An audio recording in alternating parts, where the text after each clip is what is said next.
But எனக்கு தெரிய மாட்டேங்குது.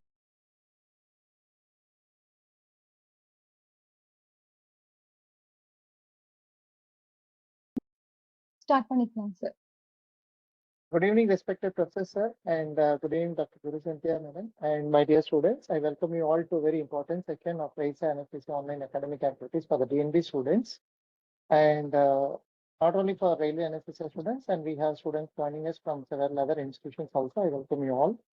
Today we have an interesting topic on lung mechanics of anesthesia, lung mechanics in relation to anesthesia, and I request Dr. Guru Santhiya to carry forward the session. Hand over to you, madam. Thank you. Good evening all. I'm Dr. Guru Sandhya, and today we'll be discussing about lung mechanics and anesthesia.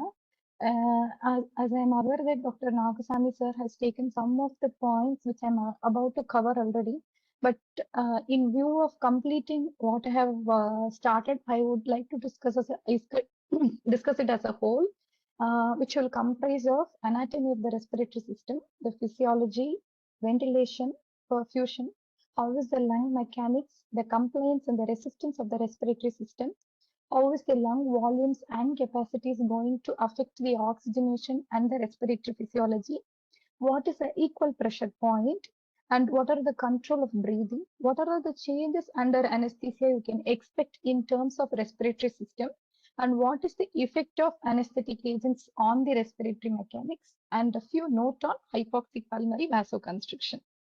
So the anatomy of respiratory system starts right from the nasal cavity, nares, and down to the pharynx, the nasopharynx, the larynx, and to the trachea, and the n number of bronchi and the bronchioles, and to the alveolar ducts, alveolar sacs, and the alveoli proper. So here we have 23 generations of gas conducting and the exchanging systems, where trachea is starting as 0, and the conducting systems range up to 16th generation, and the gas exchanging components starts from the 17th to 19th generations, which includes the respiratory bronchioles, and the alveolar ducts and the alveolar sacs range from 20 to 23rd generation, which are the gas exchanging components. So coming on to muscles of respiration, primarily muscles of respiration are categorized into muscles of inspiration and muscles of expiration. Inspiration is an active process, whereas expiration is a passive process normally, unless there is increased airway resistance or any disorders like chronic obstructive pulmonary disease, where the expiration also becomes active. The muscles of inspiration, the principal muscle of inspiration is diaphragm, which actually pulls the lung to the in the downward direction, thereby leading to increase in the anteroposterior diameter of the thorax, and also the external intercostal muscle, which helps to elevate the ribs and expand the thorax in the lateral diameter as well. The principal muscles of inspiration are external intercostal muscles and the diaphragm. The accessory muscles come into play when there is any increased work of breathing, which includes sternocleidomastoid, which is helping to pull the sternum upwards and increase in the anteroposterior diameter of the thorax, and also the scalenos muscle, which include scalenus anterior, medial, and posterior, which helps to elevate the ribs as well. And the muscles of expiration, as I told earlier, it's a passive process which occurs from the energy which is stored as a result of inspiration. When it becomes an active process, the principal muscles which are included are internal intercostal muscles and the abdominis muscle, which will include rectus abdomini, transverse, external, and internal oblique muscles, which will help to expire. And the normal physiology of any ventilation is to Just a second. The normal physiology of any ventilation is to help in the gaseous exchange, which will help to remove the carbon dioxide from the body and improve oxygenation to the system. So what is ventilation is the fresh gas reaching the gaseous exchange areas of the lung is called, simple terms, it's the ventilation. And the gaseous exchange will depend on how much amount of volume of air you are going to inspire as well as expire. Hence, the minute ventilation is given as the formula by tidal volume, which is the amount of air you will inspire or expire for every breath into the respiratory rate. So that gives the minute volume. So what is the dead space is the volume of air that there is no involvement in the gases exchange. So that is called the dead space. The dead space can be categorized into two types. One is an anatomical dead space and then is the alveolar dead space. Anatomical dead space and alveolar dead space together constitute the physiological dead space.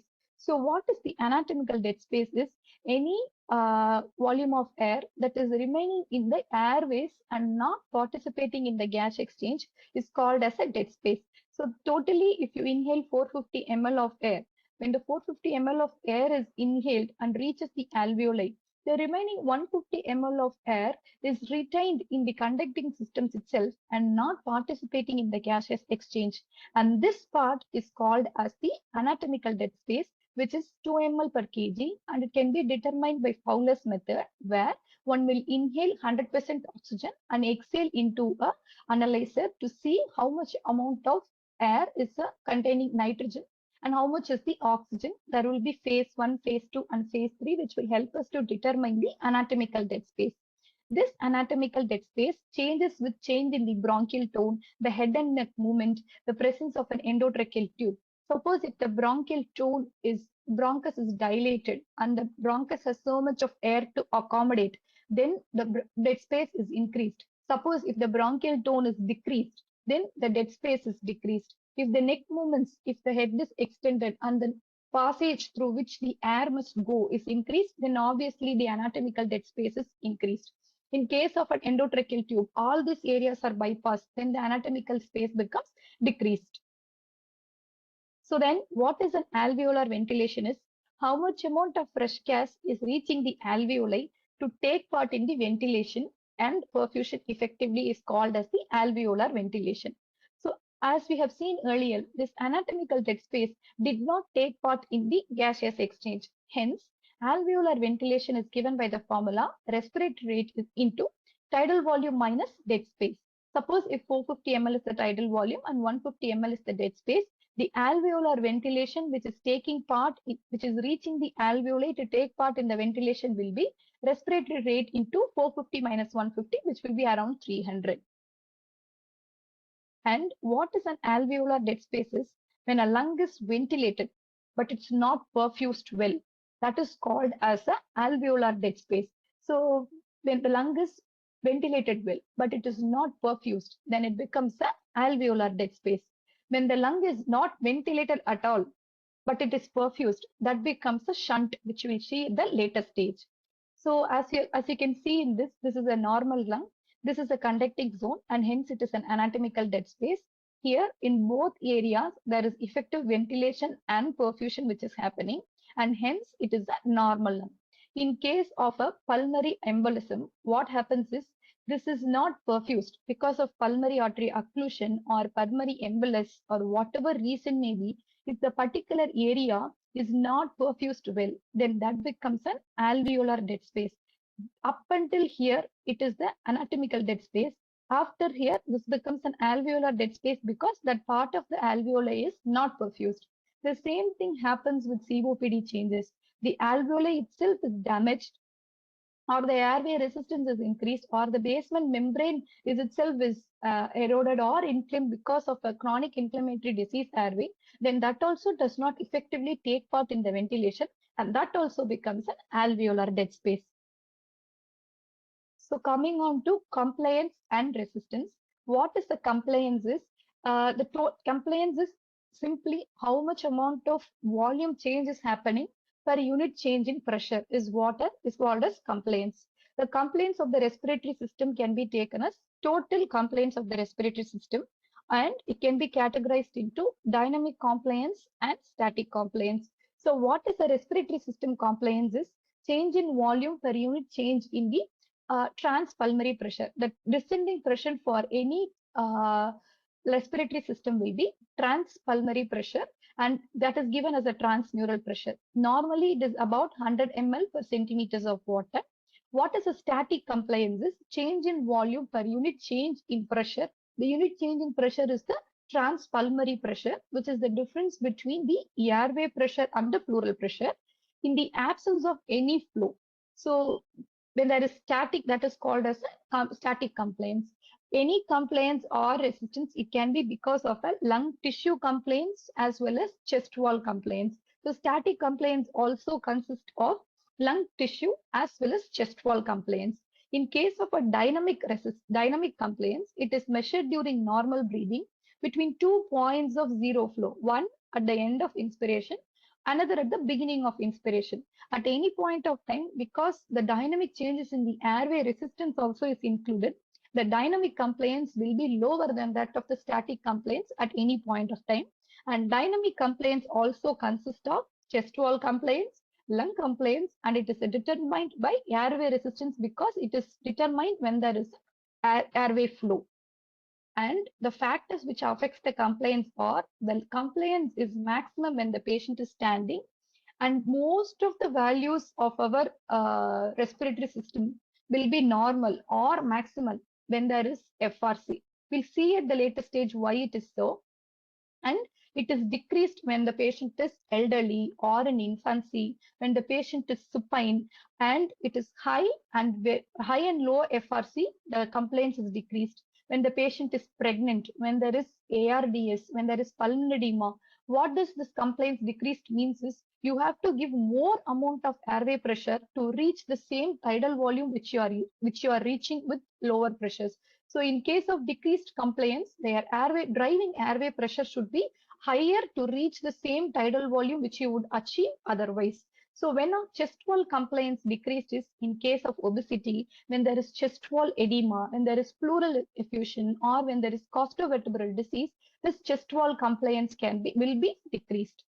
And coming on to the pressure volume loop, which is actually a measure of the pressure difference or the complaints curve. It can be called as a complaints curve as well. This system shows, this bigger graph shows the lung, the difference between or the pressure plotted between the pleural pressure and the lung volume. It shows, this graph shows from the residual volume to the total lung capacity, within which the normal respiration of the normal tidal volume exists. And this graph is extrapolated to here. This graph is called as hysteresis. And what is meant by hysteresis is when the 2 points, the inspiration is different. The inspiratory point curve is different from that of the expiratory curve. When two parameters do not coincide with each other or do not go in hand to each other, then that leads to a hysteresis. This hysteresis loop determines or shows us the energy which is wasted as heat in case of work of breathing. At any point of time when you see, for this is the intrapleural pressure and this is the lung volume. This is the descending pressure which you can keep. So when the intrapleural pressure is minus 5 centimeters of water, the inspiration is beginning to happen. When the intrapleural pressure is minus 6, as you can see, the lung volume is just maybe around 1 liter or 0.5 liters above FRC. But as you can see, for minus 6 centimeters of water, the lung volume is far above the range of FRC in case of expiration. Inspiratory curve and the expiratory part of the curve do not coincide with each other because lung is an elastic structure, and the inspiratory compliance is different from that of an expiratory compliance, and that gives rise to this particular curve. And these 2 points, the inspiratory curve and the expiratory curve, do not meet with each other until there is an end of inspiration and the end of expiration. And this particular loop is called hysteresis. Why this exists is, it is because of the effect of surfactants and also because of alveolar recruitment and derecruitment, which would happen during inspiration and expiration respectively, and the relaxation properties of the lung. As you can see, the lung volume at inspiration is always lesser than that of the lung volume at expiration.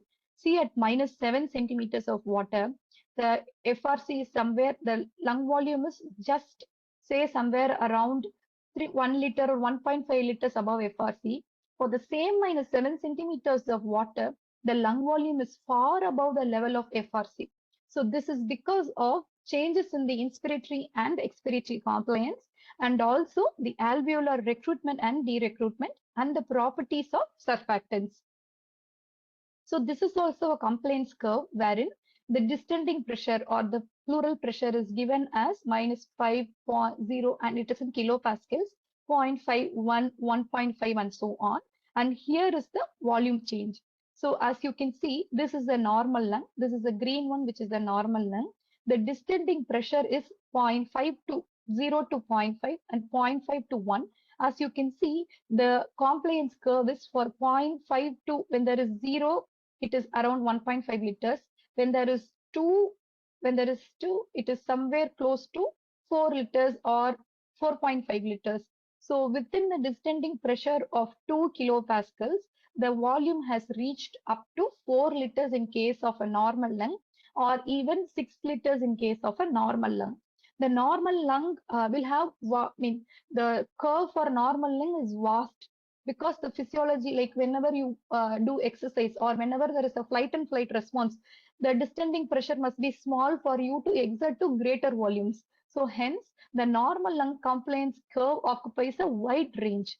In case of fibrosis, which is a restrictive pathology, wherein the compliance itself is decreased and the lung volumes and capacities is also decreased. As you can see, you have distended the lung from 1 kilopascal to 3 kilopascals. See the volume change, it is nearly 1 liter, 2 liter. The total change, the distending pressure has increased from 0.5 to 3.5, but the distending volume is close to only 2 liters. So even when you have applied 3.5 pascals, the distending volume is only 2 liters. Whereas in normal lung, when you have tried distending the lung using 2 kilopascals, the distending volume, the volume change for 2 kilopascals is somewhere around 7 liters maximum in a normal lung. But for 3.5 kilopascals, the distending volume is only 2 liters. This means it has very reduced compliance in case of a fibrotic lung. Coming on to the changes in an emphysema. As you can see, you have distended from 0.5 to 0 or 0.5. Here also the distending pressure is 1 kilopascal. But as you can see, the lung volume itself, baseline, it is increased in case of emphysema because of the air trapping. But the distending volume has reached up to 10 liters. There is so much increased in complaints in case of emphysema. The same happens with asthma and bronchitis or chronic bronchitis. As you can see, the distending pressure is 1.5 close, 1.5 kilopascals. Just a minute, 1.5 kilopascals. But the complaints curve is the distending pressure is only 2 kilopascals or 1.5 kilopascals, but the distending volume has reached up to 9 liters. But does this have any significance clinically? There is so much increase in complaints. But on the other side, if you see the resistance curve, here I have not shown the resistance curve. It is purely a complaint curve.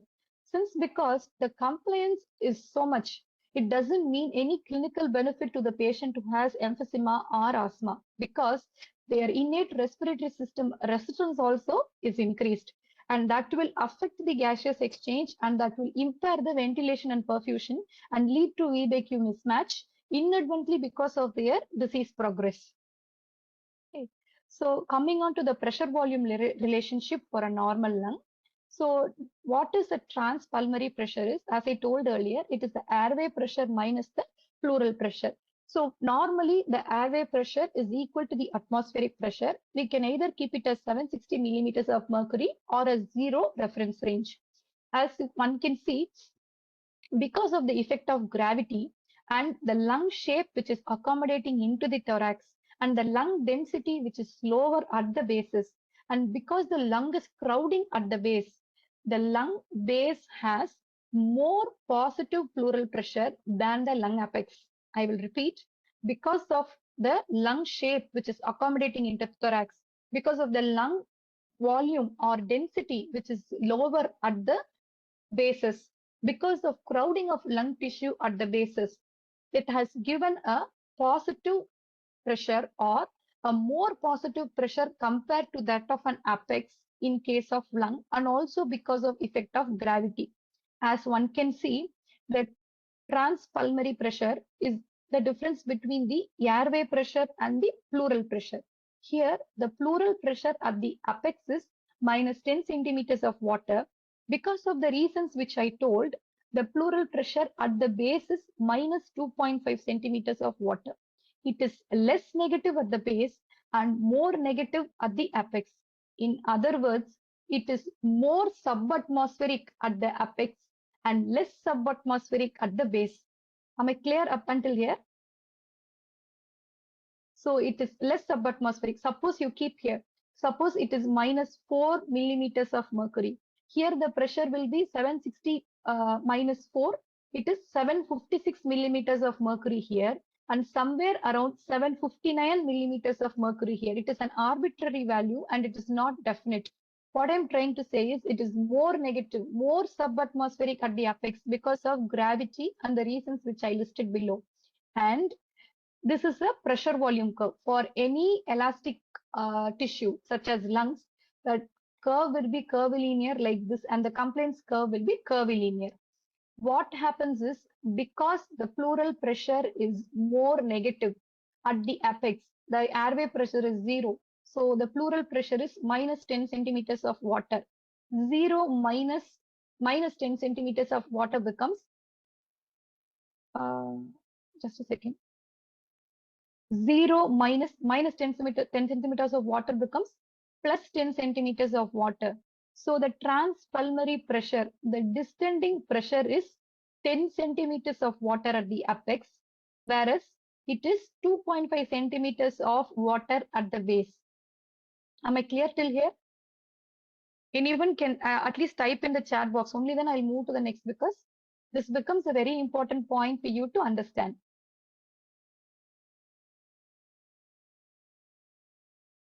Students, please unmute and answer. So even if you do not understand, I mean, answer it is okay. You can just type in the chat box and say, are you clear until here? It is more negative at the apex. Since because airway pressure is 0, the pleural pressure is minus 10.10 centimeters of water. The transpulmonary pressure becomes 10 centimeters of water at the apex and 2.5 centimeters of water at the base. Clear until here?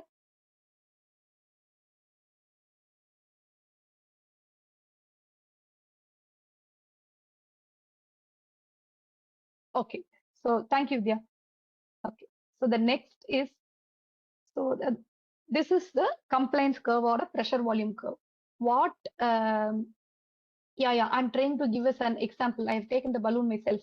So what happens is when you're trying to see a compliance curve, so you can, whenever you take lung at 3 volumes, one is total lung capacity, another is functional residual capacity, and another is the residual capacity. How is the compliance at these 3 points, and how is this going to affect the ventilation and perfusion in a normal lung as well as lung which is mechanically ventilated? So the distending pressure, this is where you will always hear this example whenever you're going to read any lung mechanics, where they say a balloon which is already inflated is easy to inflate, and the balloon which is like maximally inflated will be less compliant. Here I have taken a balloon which is quite similar to an alveoli, and I'm going to try to apply the same distending pressure, or my effort for expanding this alveoli will be the same. Okay, so the alveoli at residual volume, say the alveoli will be minimally ventilated, like the alveoli is completely collapsed, like that can be keep for a residual volume. So I'm trying to inflate this alveoli from residual volume with the same amount of pressure which I am trying to apply. So let us keep this is a balloon, or this is an alveoli at residual volume. So I am trying to apply some distending pressure and see the change in the compliance, or see the change in volume. So here can we keep that the lung has come to a baseline, or like, so now can we say that the balloon or the alveoli has reached the FRC? I have applied the same pressure, but from here, if I apply the same pressure, the distension of this alveoli will be far greater. The distension of the alveoli for the same amount of pressure which I am applying will be far greater. The volume change will be far greater than what it was from the residual volume. As you can see, I'm blowing the same because I'm inhaling and blowing the same amount, but the volume change in this balloon was greater than it was from the residual volume because the balloon has reached the FRC. Now also I'm saying that this balloon is in the FRC capacity only. See, again, the volume change for whatever I'm expiring only for one breath, but the volume change was greater, wasn't it? From the residual volume, I was blowing and blowing, but the volume change was very minimal. It means that the compliance was very minimal. But here, when it is approaching the FRC and from FRC to the total lung capacity, I'll show you. I expired only once, but the volume change is far greater. So this is a compliant part of a balloon or compliant part of an alveoli. So here, as you can see, the balloon or which is already inflated now. Let me go back to the previous slide. Because the transpulmonary pressure is highly positive, the alveoli in the apex are quite open because the pressure is increased in the apex. Let us keep this is the distended alveoli in the apex because of the increased transpulmonary pressure in the apex. Now, if I am trying to blow more air or the same amount of effort which I am trying to put, see the volume change which is happening in this alveoli. As you can see, the volume change for one breath which I gave is very minimal because this balloon has already reached its maximal point. It was already so much distended. Now the distension per unit change in pressure is very low, which means the alveoli at the apex, which is already opened because of positive transpulmonary pressure, it is occupying the less compliant curve because of negative intrapleural pressure. The alveoli at the apex are less compliant. As you can see, the transpulmonary pressure is marked from, I should close this balloon and come back to anyone who is not able to understand. See, the transpulmonary pressure is marked from -10, 0 and 10. So it is like, as you can see, the curve is taking a sharp rise and it is marked here because the alveoli at the bases are the ones which are actually smaller and have the greater capability to expand. And hence, for a small change in volume, as you can see from -5 to 5, the volume change or percentage change in total lung capacity is from 20% to up to 70%. After that, what we are trying to distend is the already expanded alveoli, which are there in the apex. So more amount of pressure that you are applying from 10 to 20 centimeters or 30 centimeters of pressure, but then the volume change which has happened is only from 70% to 100%.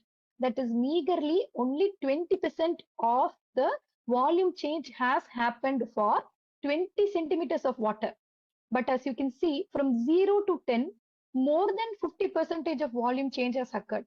And hence, this is the compliant part of a curve, which is produced from the alveoli at the bases, which are more compliant, which are more ready to distend, whereas the alveoli at the apex are already distended, and hence they are less prone for more distension and are less compliant, and hence they occupy the flatter portion of the curve.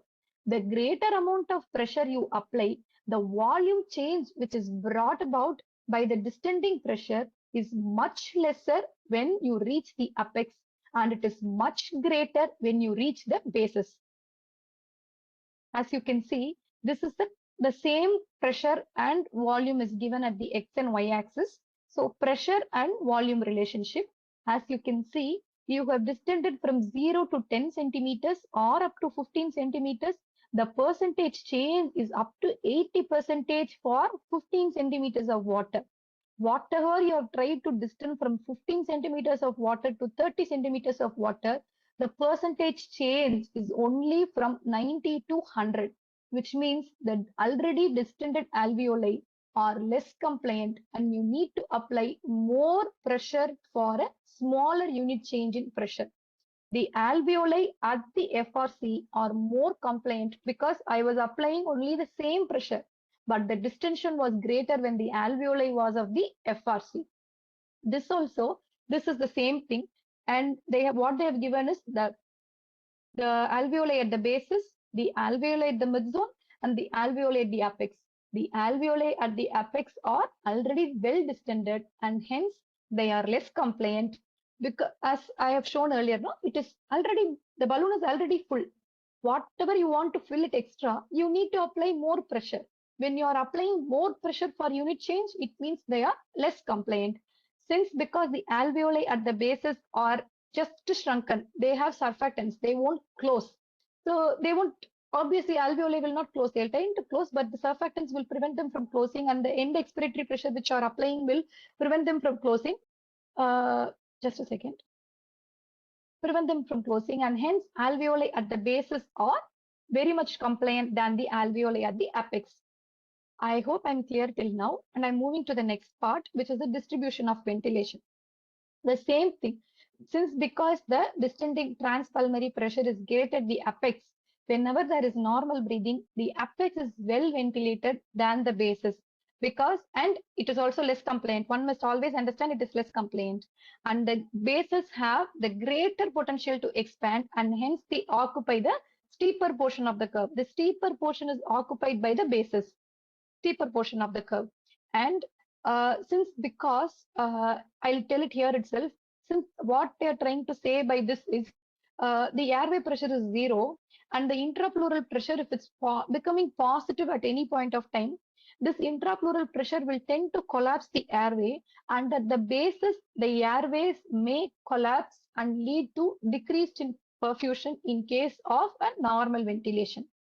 And what is the inspired gas flow distribution during normal ventilation as well as when the inspiratory flow is increased is, whenever there is a normal flow, whenever you are quietly respiring, the air flow is predominantly distributed to the bases. But when you are exerting, when you are having a fight and flight response and you are hyperventilating, whenever the inspiratory flow is increased, there is a more even distribution of the inspiratory gases from the apex to the base, so that the ventilation and perfusion mismatch is minimized and the purpose of oxygenation is solved. So I have finished the compliance part. Now I am moving to the resistance part. What is resistance is? It is the impedance to the airflow. It is some hindrance to the airflow. This hindrance can be brought either by the lungs itself or from the chest wall itself.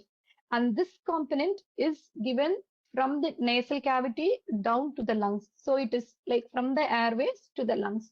So what is the driving pressure against which the resistance is working is, in case of normal ventilation, the pleural pressure is the driving pressure for any resistance. In case of mechanical ventilation, what is the airway pressure you are applying at the endotracheal tube and what is the alveolar pressure? The difference between these two pressure is the pressure against which the resistance must work. Normally, the resistance is 1 centimeters of water per liter per second. And this resistance also has two components. One is chest wall resistance, another is the lung resistance. Coming on to this graph, there are many factors which will affect the resistance as well. Because if the airways is dilated, the diameter of the airway is more. Obviously, the resistance will be less because there is no increased bronchial tone. The other way also is true. Whenever there is bronchoconstriction, the airway resistance is increased because the pressure drive must be more. As you can see in this graph, the total lung capacity, this is the resistance graph. So as you can see, this is the airway resistance in the y-axis and lung volume at the x-axis. As you can see, the airway resistance is lowest or very minimal till FRC, and it is lowest at total lung capacity. Why is the resistance lowest as the total lung capacity? At total lung capacity, the lung is wholly inflated, as you can, and the airways are quite open. When the airways are fully opened, the resistance is totally low. So it is 0.1 kilopascal when there is a total lung capacity. Again, it is lowest at FRC. But when it is coming to the residual volume, as you can see, I'm trying to exhale completely to residual volume right now. I have emptied every part of air which was inside up until residual volume. Now my airways would have completely closed. Then again, the resistance will increase because the airways are closed. So the resistance is lowest at total lung capacity and minimal at functional residual capacity, and it is greater at residual volume. This resistance, what happens to resistance at larger airways and smaller airways? In case of larger airways, as you can see from the nasal passages to the bronchi, these are larger airways and there are few branchings and the flow tend to be turbulent and the cross-sectional area is also very small in the upper airways. But when it is coming to the numerous lower airways, because of the extensive cross-sectional area branching, because of the parallel arrangement of resistance, parallel ways of distributing the resistance, the total cross-sectional area is almost 10 to 15 folds more than that of what was in the upper airway, and hence these larger airways, they offer 80% of resistance to the gas flow, and the smaller airways offer only 20% of resistance to the gas flow. The gas flow at these lower airways are actually laminar, and at the greater airways or the larger airways, the airflows tend to be turbulent.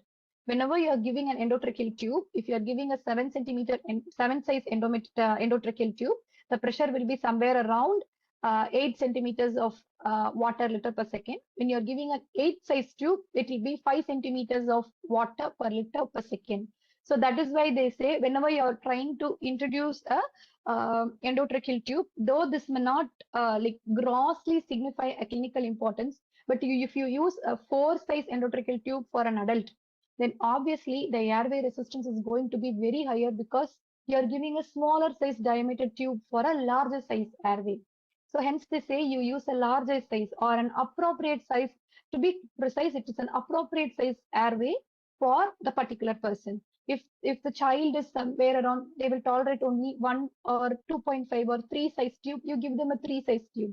You do not give a child who will accommodate a 4 size tube, a 2.5 size tube. Again, you're going to increase the airway resistance. Large is the size of the tube, lesser is the airway resistance. So coming on to transpulmonary pressure, as I have said, the atmospheric pressure is the airway pressure, and the transpulmonary pressure is the difference between the atmospheric pressure or the airway pressure and the intrapleural pressure. The intrapleural pressure is more negative at the apex and less negative at the base. And there are few more pressures which we must know, which is the trans-respiratory pressure, which is the difference between the airway pressure and the alveolar pressure. Airway opening pressure and the airway pressure. And the transpulmonary pressure is the difference between the airway pressure and the pleural pressure. And the transthoracic pressure is the difference between the intrapleural pressure and the body surface area pressure, which is equivalent to the atmospheric pressure. Coming on to equal pressure points. Just a second.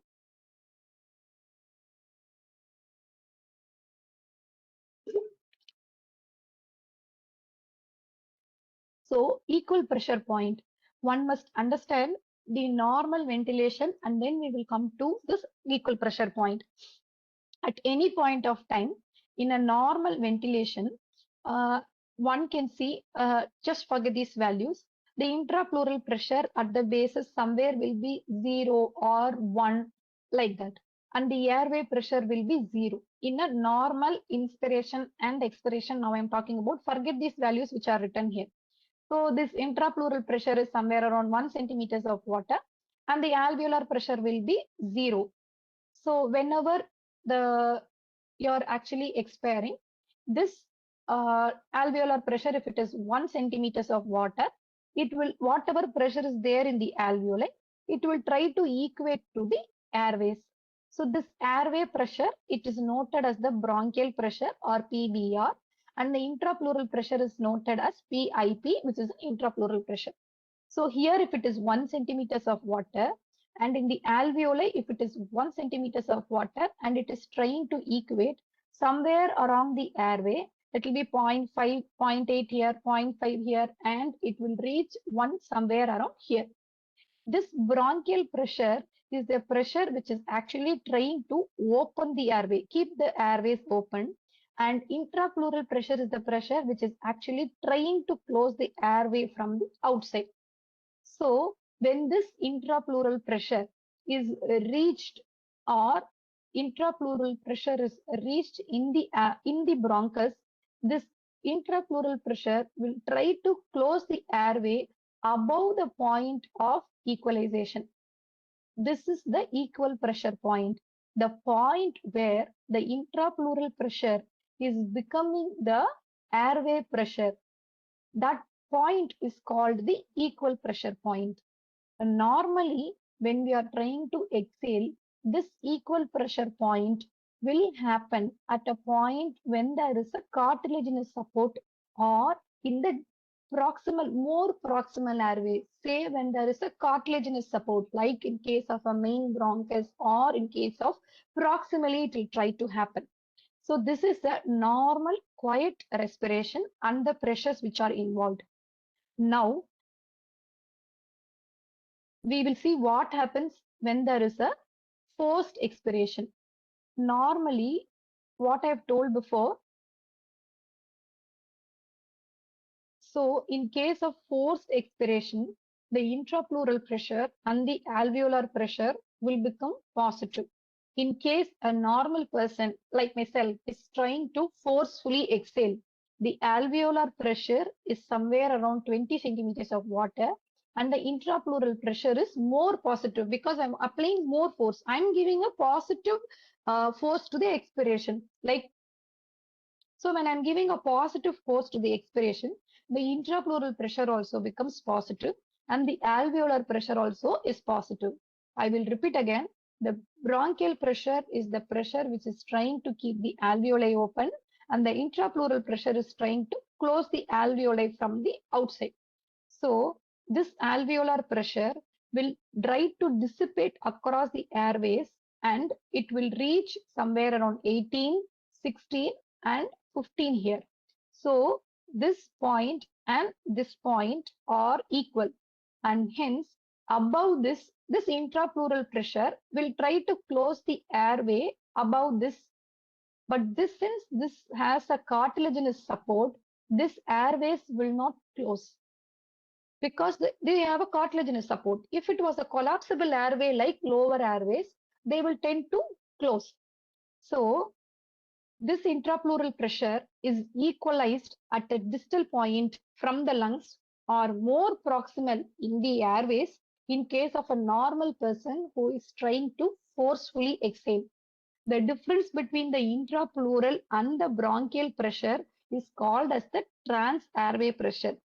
At equal pressure point, this trans-airway pressure is zero because where these 2 points are equalizing is called as the equal pressure point. At equal pressure point, the trans-airway pressure is zero. So now, what happens in a patient who is having a COPD? So again, the alveolar pressure is more only because you're trying to forcefully exhale. The alveolar pressure is 20 and the intrapleural pressure is 15. So what happens in patients with COPD is, because of their increased innate airway resistance, because of the disease change which is happening, they reach the intrapleural pressure much lower in the lower airways itself. So the equal pressure point is moved very distally into the lungs, and when there is no cartilaginous support, and hence above this point the airways will be closed by the intrapleural pressure, which is tending to act from outside to close the airways. So the air is trapped inside this, and this is called as a dynamic obstruction in chronic obstructive pulmonary airway disease. I will repeat. The equal pressure point is reached much distally or much lower down the airways, where there is no cartilaginous support because of increased innate airway resistance due to the disease process from COPD, and hence the intrapleural pressure is reached as from the transbronchial pressure, or the airway pressure becomes trans-airway pressure becomes zero at a very lower level itself. The airways will close after here like this. So the airflow will not happen during expiration. That leads to dynamic hyperinflation. So what these patients do is they try to close their lips or pursed lip breathing and try to entrain air into their oral cavity, mouth and down into the airway, wherein they try to maintain a positive airway pressure across the airways.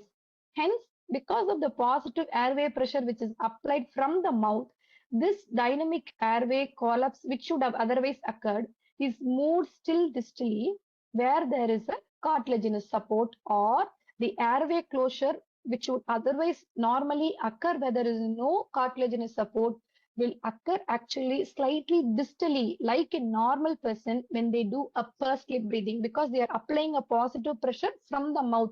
They are trying to entrain the air. They are trying to apply a positive pressure from upwards to keep the airway open. And this is where the equal pressure points work in COPD patients. Hope I'm clear. If anyone wants me to repeat, I'll repeat, and I'm happy to repeat. Anyone?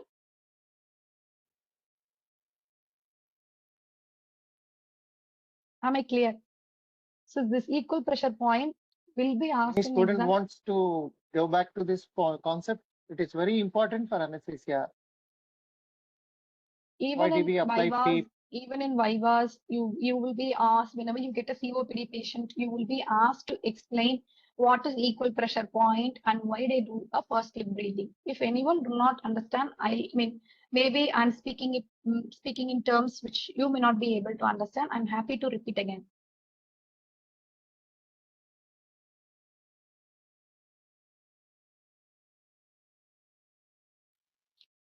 Can we move on, students? Or anybody wants to go back and listen to this topic again from madam? If we can move on, please raise your hands in the chat box.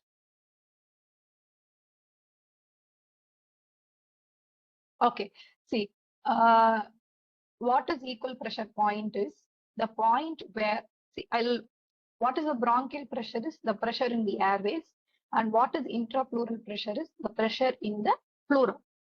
So here, first I'll explain the normal lungs. In case of normal lungs, forget these values. The intrapleural pressure at the base will be somewhere around +1 or +2, like that. And in the alveoli also, it will be somewhere around +1 or +2. Whenever there is a pressure in the lower zones, or whenever there is a pressure which is a high pressure than the airways, because the airway pressure is 0 at the top, what will happen is this pressure will try to equate along the airways. The pressure will try to dissipate across the airways. In normal respiration, when the P intrapleural pressure is somewhere around +2 or +3, and the alveolar pressure is somewhere around 3, the alveolar pressure will try to dissipate across the airways and reach somewhere around 3 in this point of airway.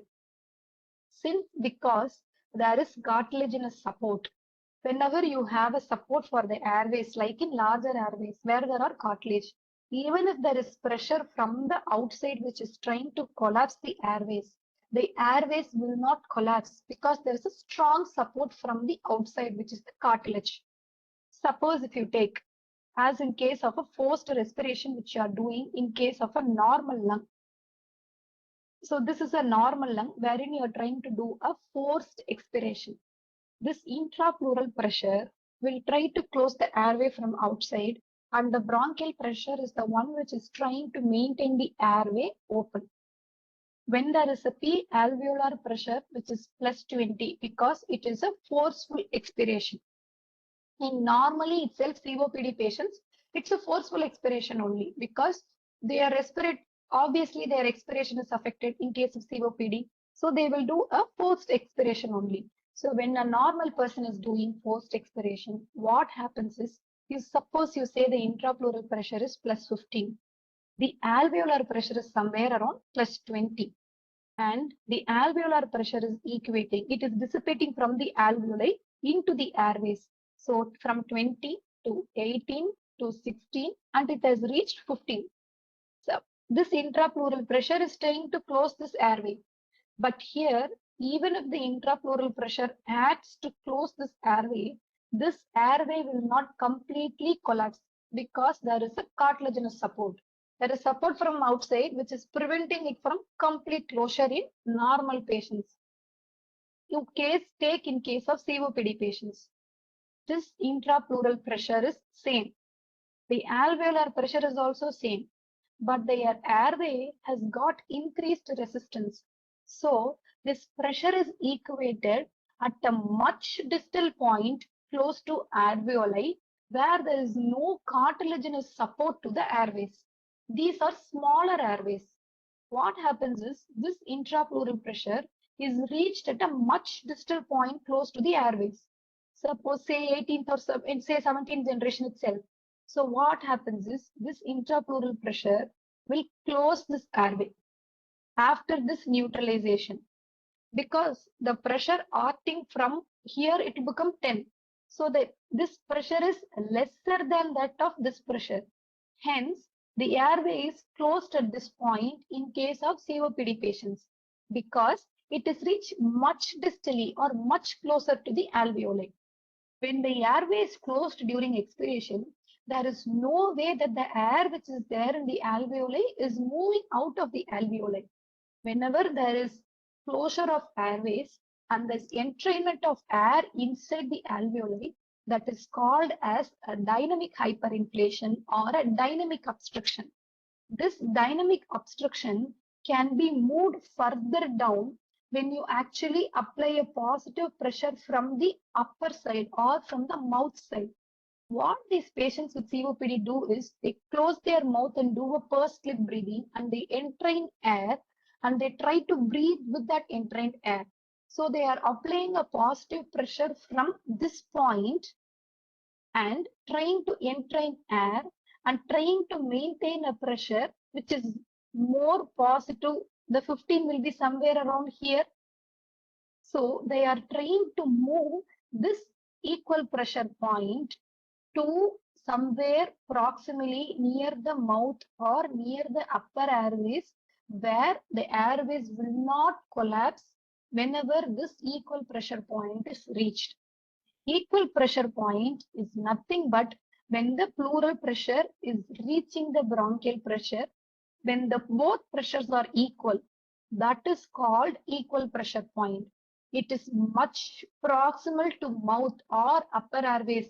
In case of normal person, it is much distal to the lungs or much closer to the lungs in case of persons with COPD. The trans-airway pressure is the difference between the bronchial pressure and the intrapleural pressure. At equal pressure point, the trans-airway pressure is 0. Clear now?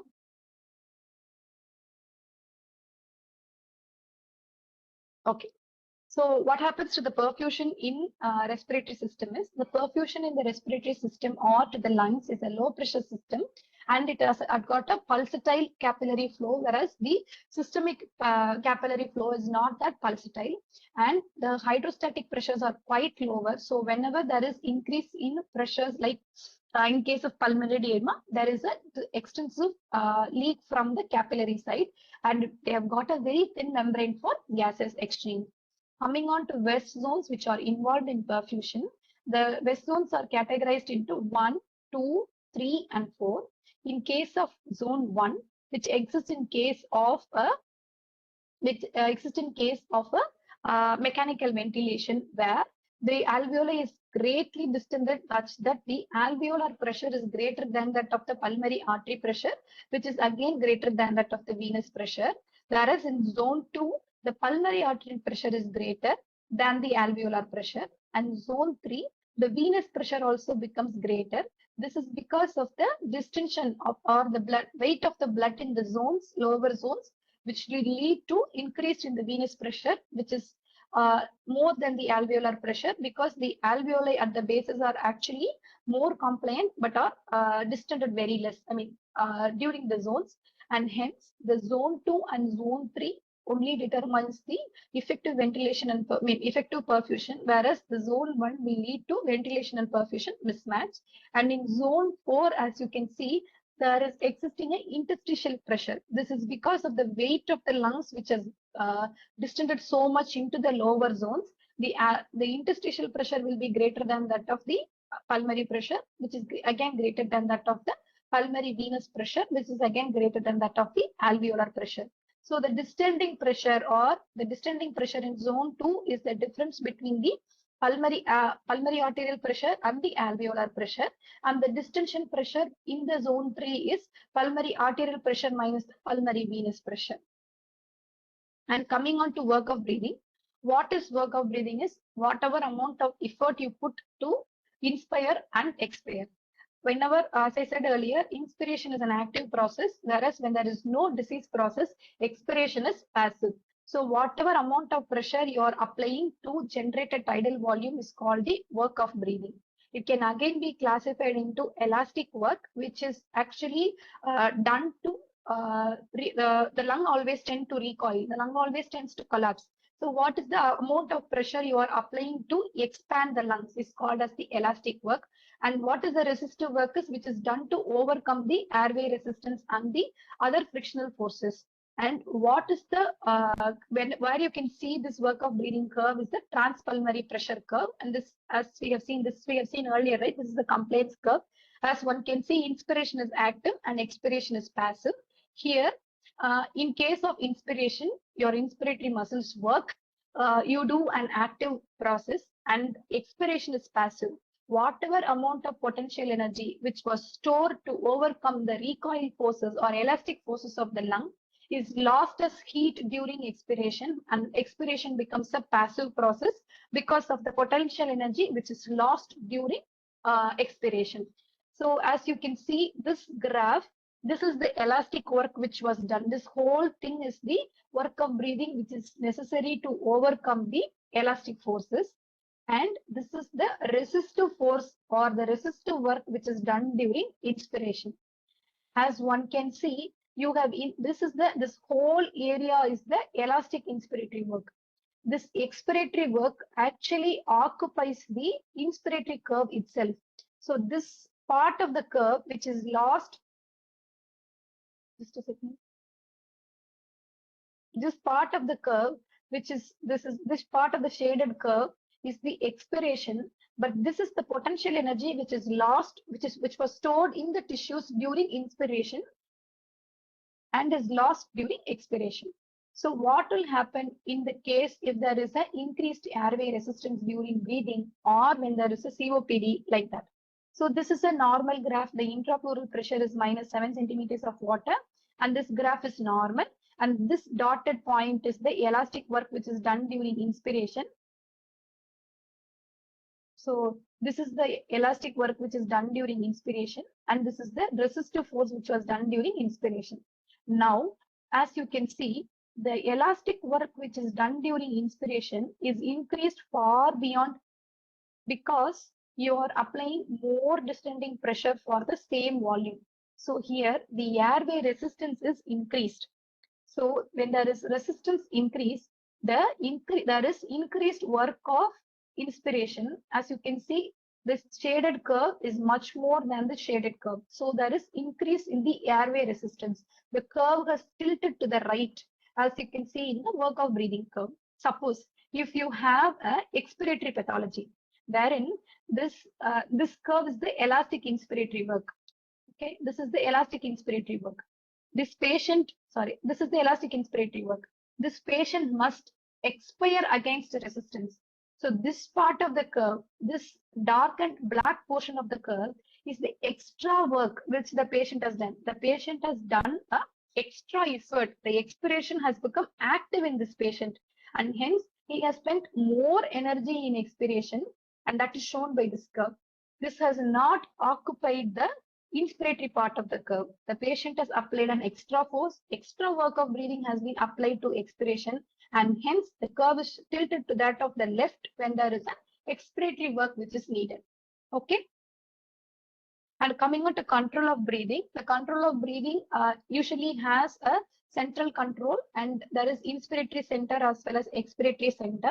This works by reciprocal innervation, wherein the inspiratory group of muscles are present in the dorsal medullary center, and expiration is present in the ventral medullary center. And this works by reciprocal innervation. Like in whenever there is inspiration which is happening, there will be excitation of inhibitory neurons in the expiration. Whenever expiration is happening, there will be counter regulation and there will be excitation of inhibitory neurons in the inspiration. That is how the respiratory innervation works. And there is also limbic component and cortical system component. Like whenever there is the patient is having some emotions, they are trying to hyperventilate, and all that is managed by the limbic system. There is always cortical support from for the respiration, but the neural pathways are not that clear. There is another thing called pre-Bodzinger complex, whose work is not predetermined in humans. And there is also pneumotaxic center, which regulates the respiratory rhythm, and an acoustic center as well. So these two centers are present in the pons, and the respiratory group of muscles or neurons are present in the medulla.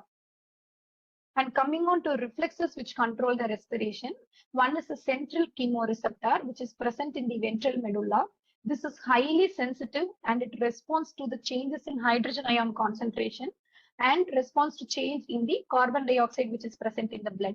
So how much ever carbon dioxide if it is present, it will combine with water to form carbonic acid, and this carbonic acid dissociates into hydrogen ion and bicarbonate.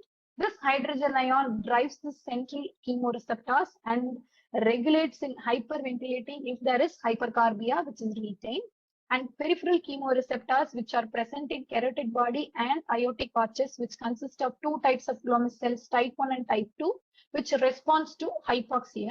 And there is also chemical and baroreceptors in the airways, and J receptors and stretch receptors in the lungs. This stretch receptors actually signify this Herring-Brewer reflex, which is not well quite developed in humans. And whenever there is expansion, that will lead to collapse of the lung. Whenever there is collapse, that will lead to expansion of the lungs. It's much pronounced in animals than humans. And also there is Golgi tendon organ and also muscle spindles in the respiratory muscle group, which also sends a reflex arc for respiration. And coming on to lung volumes and capacities, how much amount of air you normally inhale and exhale is called as the normal tidal volume, above which how much amount of air you are able to inhale is the inspiratory reserve volume.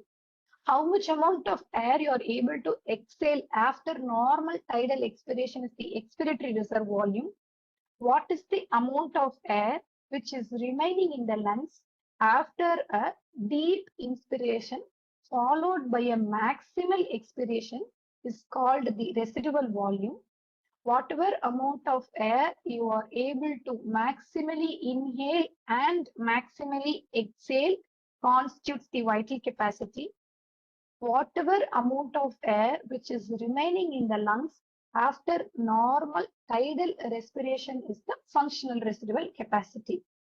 Since residual volume cannot be measured by spirometry, whatever volume which has residual volume in their formula will not be able to measure by the spirometry. So what is the capacity is two or more lung volumes together constitute a capacity. What is inspiratory capacity is the tidal volume plus inspiratory reserve volume. What is expiratory capacity is tidal volume plus expiratory reserve volume. What is vital capacity is tidal volume ERV plus IRV. What is functional residual capacity is ERV plus RV. As you can see, ERV plus RV. This is the expiratory reserve volume. This is the residual volume. The total lung volume is the amount of air that is present, like vital capacity plus residual volume is the total lung capacity. And I'll cover closing capacity at later point. So what is vital capacity? That amount of air you are maximally able to inhale and maximally able to exhale is the vital capacity. And this vital capacity changes with muscle power and the abdominal splinting or position. So this is an important tabular column which one will be asked whenever you're asked about positioning and its related changes in anesthesia. So whenever you are giving a Trendelenburg position, the reduction in vital capacity is somewhere around 14.5%. And whenever you are giving lithotomy, it decreases somewhere around 18%. And in prone position also, this vital capacity is decreased somewhere around 10%. So one thing which is very, very important to any anesthesiologist is this functional residual capacity. That is the amount of air that is remaining in the lungs after normal tidal respiration. So this acts as the balance between the chest wall forces which are trying to open the lungs and the lung forces which are trying to collapse the lungs. At FRC, these both forces act and nullify each other. So at FRC is the predominant oxygen reserve source which we are dealing with day in and day out. See, normally we are respiring somewhere around 12 to 16 breaths per minute, but the heart rate is somewhere around say 70 to 100. Suppose if there was no FRC, suppose imagine that there is no FRC, what will happen is one beat of heartbeat will take oxygen from the lung and it will reach the systemic circulation. For the next breath, again, you have to inspire for you to fill the oxygen and to enrich the systemic circulation with oxygen again. But your respiratory rate is only 12 to 14, whereas the heart rate is somewhere around 70 to 100. In order to match this, there must be some store of oxygen which is remaining in the lungs for the heart to take the oxygen from. That store is the FRC. This FRC is acting against, it is the buffer which buffers against the hypoxia. It is the area where you fill the oxygen during pre-oxygenation. It is the area which will try to prevent atelectasis because it is trying to keep the alveoli open. At FRC, the compliance is maximal, the resistance is zero, and hence it is associated with reduced work of breathing. For the work of breathing to decrease, there must be decreased resistance as well as increased compliance. These both happen at FRC and hence it is associated with reduced work of breathing. The PVR, the pulmonary vascular resistance also is very much lower at FRC. Hence, FRC is very much important to any anesthesiologist and the volume is 30 ml per kg. And what are the factors which affect FRC is when the patient is having an erect position, the FRC is greater. Whenever there is increased age, the FRC will be greater because the lung has reduced recoil. The lung tends to expand. The lung is just like that expanded. The recoil force of the lung is lost as the age is increased. So that leads to increase in FRC, and increased height is associated with increase in FRC. And whenever the patient is lying supine, under anesthesia, whenever the patient is undergoing any laparoscopic surgery where there is a diaphragmatic splinting, or when the patient has a pulmonary edema, fibrosis, obesity, when there is lung resection, when you remove a part of a lung, then that part of the lung's FRC is lost. So there is reduced FRC. So what are the normal values for the lung volumes and capacity? The tidal volume is 6 to 8 ml per kg. The inspiratory reserve volume ranges from 1.9 to 3.3 liters. And the expiratory reserve volume ranges somewhere around 1.5 liters. And the residual volume is going to be somewhere around 20 to 25 ml per kg. And the FRC, as I told earlier, it is somewhere around 30 to 35 ml per kg. And the tidal vital capacity is 60 to 70 ml per kg. And total lung capacity is somewhere around 6 to 7 liters. And all these factors depends upon height, age, and gender, and somewhere also ethnicity. As I told in the graph, the volumes which are not measured with spirometry are the residual volume, and hence anything which incorporates the residual volume will not be measured by the spirometry, and it can be measured by nitrogen. Residual volume can be measured by nitrogen washout technique, helium dilution technique, and body plethysmography. Coming on to next very important topic, which is the closing capacity and closing volume. As I told earlier, which I told in the equal pressure point, no? The airway pressure and the pleural pressure, when it is becoming zero, above that there is no gas flow. That point is the closing, that point where the airway close. What is the amount of volume that is remaining in the lung is called as the closing volume. So as you can see, airway closure begins and this is the closing volume. The airways tend to close. And this closing capacity or closing volume is always, or it should be less than that of the FRC for us to effectively maintain the oxygenation. So when the pleural pressure is more than that of airway pressure, That is where the closing volume occurs, or that is where the closure of airway occurs. And that volume where the airway closes is called as the closing volume. So residual volume plus closing volume is called as the closing capacity. One should remember the equal pressure point here. Okay. So I explained, no, when the intrapleural pressure is the pressure which is tending to close the airways. So this pleural pressure is becoming more than airway pressure, then the airways will close. So what is the physiology behind this? Whenever the patient is remaining upright, the FRC curve, this is a FRC curve when the patient is upright. But whenever the patient is like aging, as you can see, at 66 years of age, this closing volume approaches FRC, and it is more than that of FRC when the patient is upright after 66 years of age. Whenever the patient is supine, this is the supine FRC. Whenever the patient reaches somewhere around 40 to 44 years of age, whenever the patient is supine, this closing volume actually tends to be more than that of FRC. This will lead to physiological desaturation. So that is why they say you always keep the patient upright to make the FRC higher than that of closing capacity after you have extubated the patient. So this is the physiology behind. The FRC is increased in upright position, one, and the FRC is the closing capacity is approached even in 44 years of age when the patient is going to lie supine and lead to physiological desaturation. So coming on to effect of anesthesia and the further changes which will happen during normal anesthetizing. So it happens because of changes in the B by Q areas and airway closure and the atelectasis. So what happens because of effect of anesthesia is there is reduction in FRC, which is predominantly responsible for most of the things which are happening. This fall in FRC, whenever the patient is going to lie supine, there will be reduction of 1 liter. And whenever you're going to anesthetize, there will be further reduction of 0.5 liters. So from 3 liters, the FRC is gone down to 1.5 liters. This fall in FRC happens whether the patient is under spontaneous, whether you have given inhalational agent or intravenous agent, or whether you are spontaneously ventilating or controlled ventilation, whatever mode of ventilation and mode of anesthesia be. In general anesthesia, totally the functional residual capacity is going to decrease. So the cause for it predominantly, it was said before, it was because of the capillary displacement of the diaphragm. The additional point which one must note is not only capillary displacement, it is also because of loss of the respiratory muscle tone, which has led to the reduction in the FRC. So that is why you give head up after extubation. Under anesthesia, whatever the changes which happens is because of the positive airway pressure, there is closure of airways which would occur, and hence there is reduction in the FRC.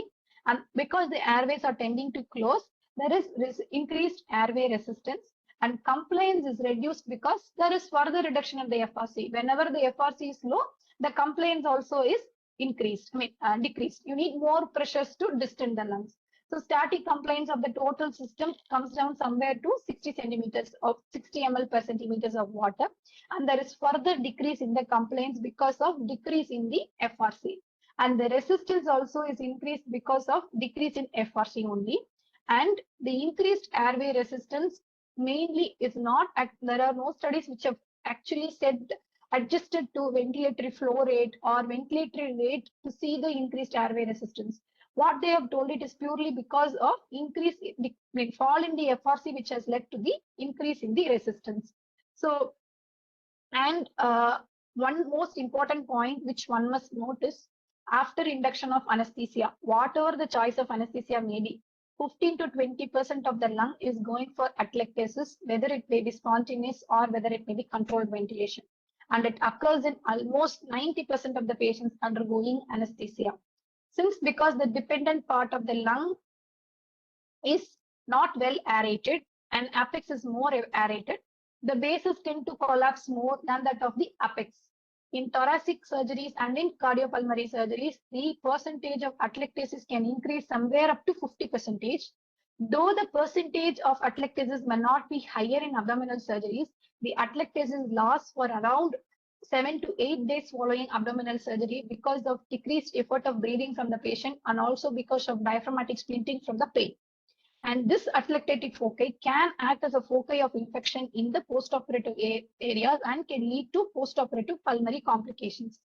So what are the types of an atelectasis which you are expecting during anesthesia is, one is compression atelectasis, which happens primarily because of loss of muscle tone. Your diaphragm is pushed upwards because of loss of muscle tone from the abdominal contents and also muscle paralysis which you are giving. Potentially, you are potentiating it by head down in laparoscopic surgeries like lap-assisted vaginal hysterectomy. And in case of morbid obesity, when there is already atelectatic areas much more at the basis, when there is loss of airway tone, when there is muscle tone loss, then again it leads to compression, the huge part compressing, huge abdomen compressing up across the diaphragm. That leads to compression atelectasis. The another one is the absorption atelectasis. What happens is, whenever there is, like, if there is a whole lung which is got atelectated, then it may be because of a mucus plug which is obstructing the larger airways, or it can be because of low ventilation areas that could have led to absorption atelectasis. One most important point which you should notice, in air when you use, there is nitrogen. This nitrogen is not diffusible across the airways. So whenever you use nitrogen, that acts as a splinting agent across the alveoli.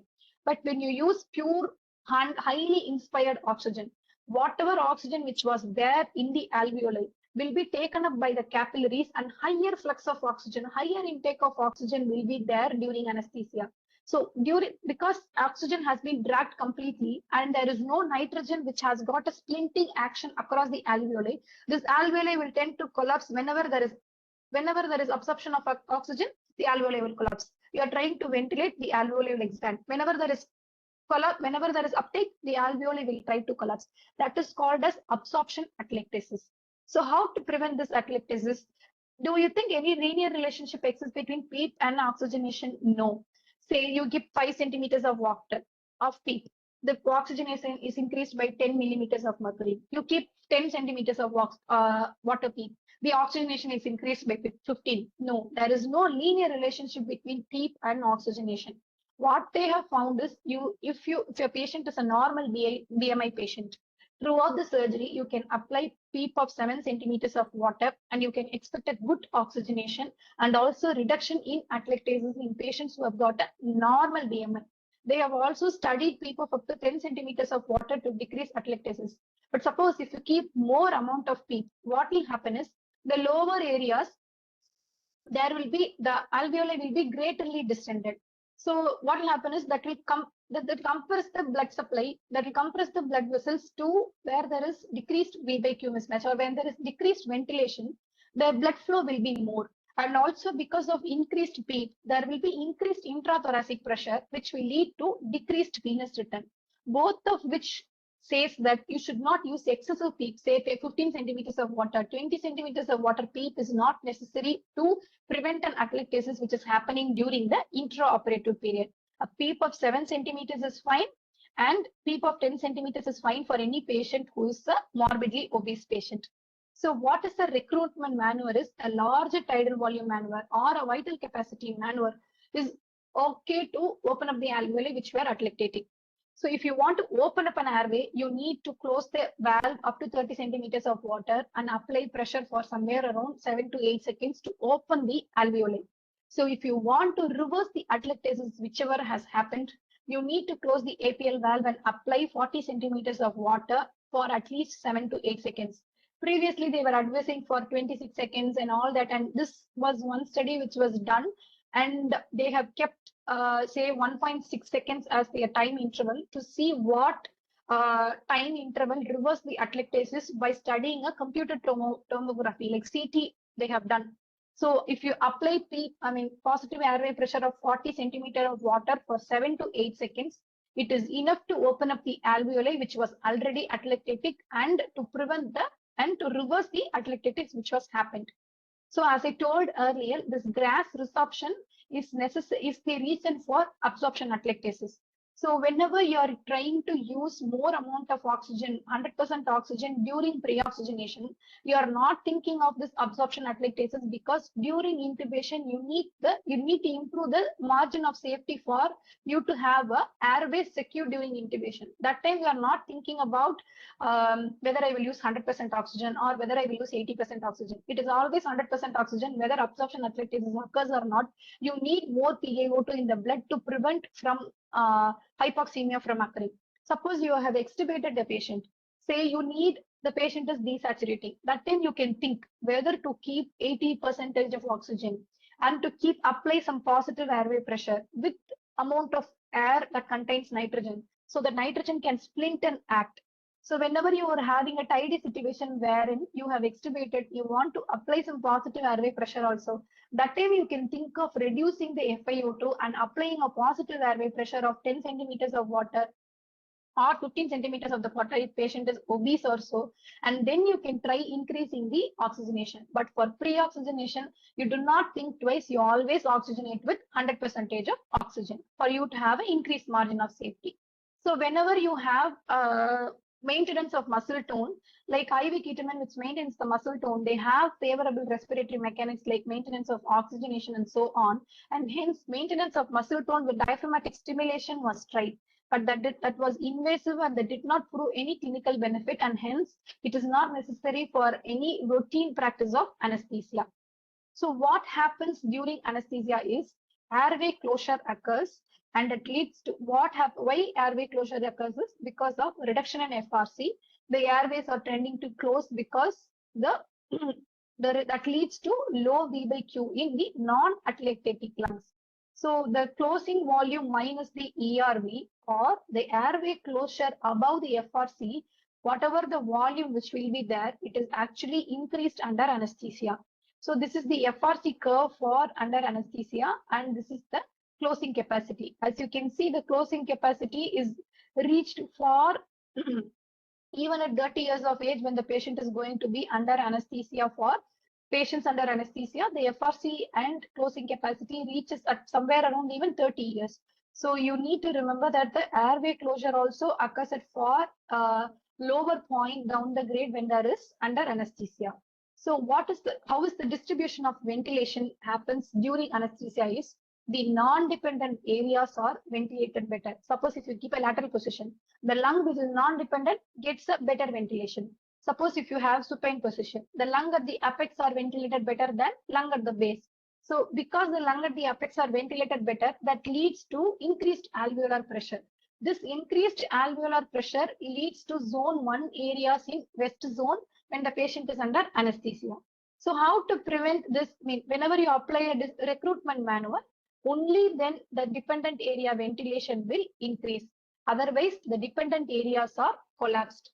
So suppose you apply excessive pressure when there is collapse, or when you are applying excessive PEEP during ventilation, what will happen is this airway which is open will always try to open, but the blood flow from this well aerated area will be diverted to the less ventilated area, which is the base, because it is already distended, maximally distended. They are compressing the blood flow. They are compressing the capillaries.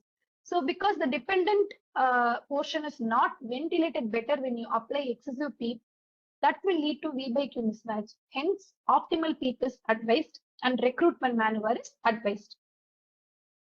What will happen to perfusion is during anesthesia, the blood flow is decreased in the atelectatic areas because of HPV, and the PEEP happens to redistribute the dependent lung blood flow, and there is increase in perfusion from the apex to the base. And increasing dependent blood flow increases the mismatch because of atelectasis.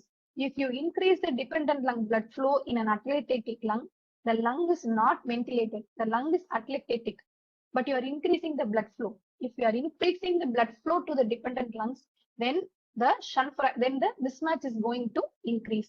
So in case of patients with spontaneous ventilation under an inhalational agent or under a intravenous agent like propofol, because they decrease the respiratory rate, the carbon dioxide elimination may be affected. And in case of oxygenation, the oxygenation is impaired because of hypoventilation, venous admixture, and increase in shunt fraction. So how do you mitigate all these risks which were associated with anesthesia is you do a protective ventilation strategy. This was used in ARDS in case of lung protective ventilation for ARDS, but it is now equated to us also to have a better control over the oxygenation, wherein you apply tidal volume of 6 to 8 ml per kg, apply recruitment manuals of 30 to 40 centimeters of water intermittently during anesthesia up to 40 centimeters for 7 to 8 seconds. Use an optimal PEEP of 7 centimeters of water for normal BMI and 10 centimeters of water for an obesity patient. So what are all the factors which will affect the respiratory function during anesthesia is spontaneous breathing, wherein the diaphragm movement in the dependent areas will be affected more. And when you paralyze, the diaphragmatic movement in the non-dependent area will be affected more when you paralyze the patient. The shunt fraction, does it differ when the patient is being spontaneously ventilated or mechanically ventilated? It does not differ greatly. Whenever the patient is awake, whenever you anesthetize the patient, the shunt fraction is greatly increased. But the difference between the spontaneous ventilation and controlled ventilation, the shunt fraction increase is very meager, and that does not clinically translate into total desaturation or a significant desaturation when you paralyze the patient. In case of body positioning, as I told earlier, supine position is associated with decrease in FRC. So what they've tried is they have tried to keep the patient in a recumbent position or erect position and try to pre-oxygenate and see what was the effect on oxygenation. What happens is you induce the patient under erect position. This is equal to inducing the patient under beach chair, right? So what happens in beach chair position? There is no venous return. There is no preload. That obviously that will lead to decrease in cardiac output and further effects will follow. So hence, inducing under like for obese patients, they used to ramp and do a mild head up and induce. But do you really induce a patient like under for anesthesia under erect? There was no clinical benefit which was shown from erect oxygenation versus supine oxygenation, because whenever you do an erect or semi erect position oxygenation, because of concomitant hemodynamic changes, it was not translated into clinical benefit. So this lateral position, there is always increase in ventilation perfusion mismatch because the dependent lung is not well ventilated. The non-dependent lung is well ventilated, but the dependent lung is perfused better because of gravity, whereas the non-dependent lung is not perfused better. So there is always increased V by Q mismatch in lateral position. But what happens in prone? Whatever there is difference in the supine position, like in supine, the dependent or the lower portion is not ventilated. In lateral, the dependent portion is not ventilated. But in prone position, there is a more homogeneous ventilation because your mediastinum is compressing and that mediastinal compression is gone in the prone position, and there was a more homogeneous ventilation and less V by Q mismatch in prone position. So what will happen to the FiO2?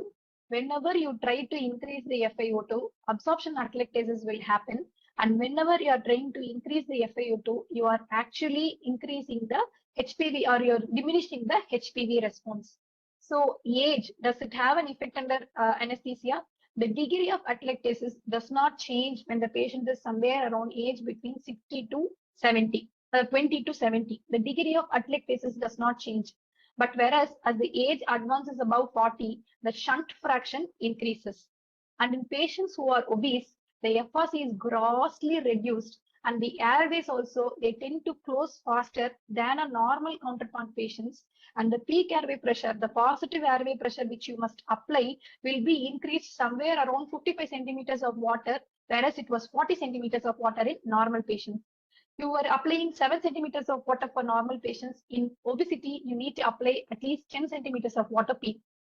So what happens in regional anesthesia? Whenever you are blocking the thoracic segments and lumbar segments with an epidural anesthesia, the inspiratory capacity is decreased somewhere around 20%, and the expiratory reserve is lost whenever you paralyze the abdominal muscles. So the expiratory capacity becomes zero.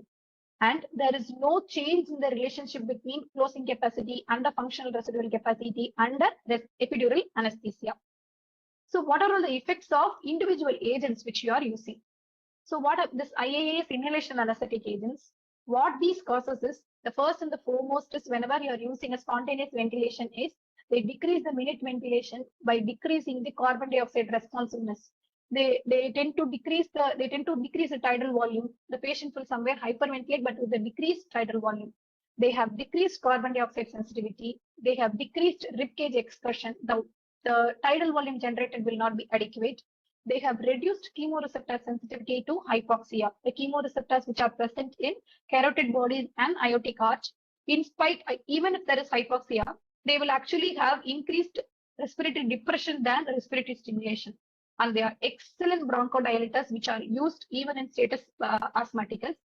And in case of upper airway tone, this inhalation anesthetic agents leads to the genioglossus, loss of muscle tone, and hence they will have tongue fall. So whenever you use inhalation agent alone under spontaneous anesthesia, either you need to be clear that the airway is open, whether you give a jaw thrust or you give a nasal airway or you give a supraglottic airway. So either of these must be there to open up the airway and prevent hypercarbia and hypoxia, which would otherwise occur.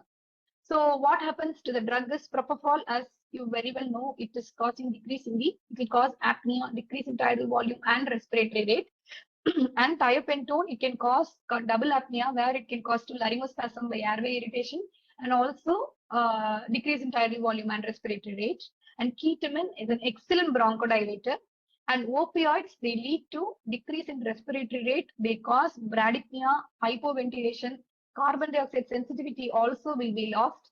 And agents like adrenaline and salbutamol are all the agents which will use bronchoconstriction, and the paralyzing agents like atracurium and morphine, which can cause histamine release, will cause bronchoconstriction. And patients with reactive airways must be brought into consideration whenever you are using a bronchoconstricting agent for them if they have a reactive airway. So what are the causes of hypoxemia and hypercarbia under anesthesia is the main cause will be hypoxemia. The next one will be the ventilation perfusion mismatch. And the third one is the impaired diffusion across the alveoli. And the fourth one is the right to left shunt. So normally, do the right to left shunt exist? Yes, because of the Tibetan veins which drain, that accounts to 2 to 3% of the right to left shunt. We need to be very clear about what is the shunt and what is the VQ mismatch. In case of a shunt, there is no, just be clear with this picture. So this is a shunt wherein there is no ventilation. This is a normally perfused lung. See, there is ventilation, there is perfusion that leads the arterial blood. And here there is no ventilation, but there is perfusion. So this constitutes the shunt. In shunt, the ventilation is zero.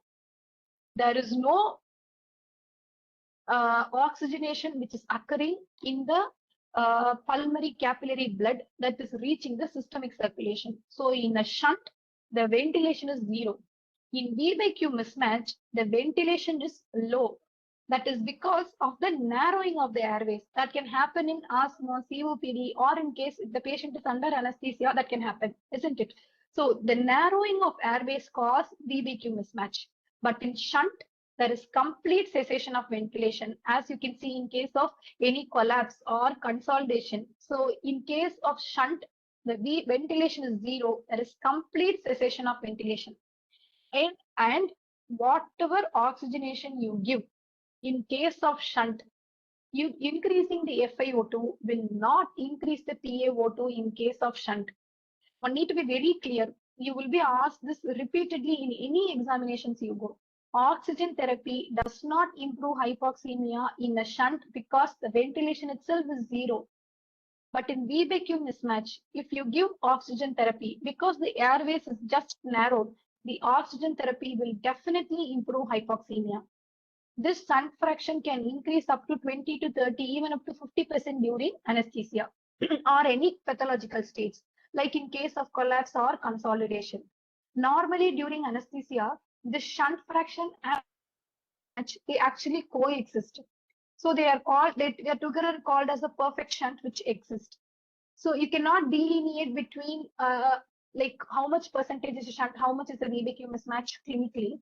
But whenever there is a pure shunt, whenever you have a cyanotic heart disease, no, which is a purely right to left shunt, if you try to increase the oxygenation, whatever amount of FiO2 you give, if there is a true shunt, which is the no oxygenation zone, Whenever there is a true shunt, the oxygenation will never improve if you increase the FiO2. You pick 100% FiO2, the PaO2 will be somewhere around 65 to 70 or whatever it was there for the patient only. Okay. So the last one is hypoxic pulmonary vasoconstriction, which is a protective mechanism which is there for any patients where in case of hypoxemia, the blood flow from the hypoxic region is diverted into a well-ventilated region. So this hypoxemia, it may not have any significance or a very little clinical significance if you are using a 2-lung ventilation, but it is the sole life giver in case of a 1-lung ventilation. So whenever you are clamping the bronchial lumen and ventilating, the other lung survives because of this hypoxic pulmonary vasoconstriction only. The drive for or the stimulus for hypoxic pulmonary vasoconstriction is the alveolar oxygen and also the mixed venous oxygen. And the anesthetic agents like inhalation agents like isoflurane, sevoflurane, they tend to decrease this hypoxic vasoconstriction and increase the shunt fraction in case of 1-lung ventilation. Thank you.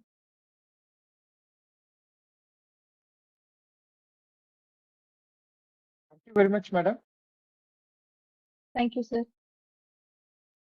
Students, any clarifications or questions? Any comments, feedback?